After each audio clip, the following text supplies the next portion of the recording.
Okay, 30 seconds on rain sensors. Auto wipers on cars are controlled by something called a rain sensor.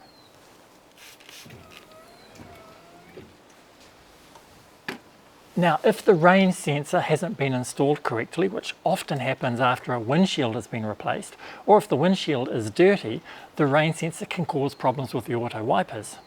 That's knowledge that's useful for a sales consultant, because if a customer is having doubts about auto wipers, you can ask them relevant questions and set their mind at ease with regards to the operation of it.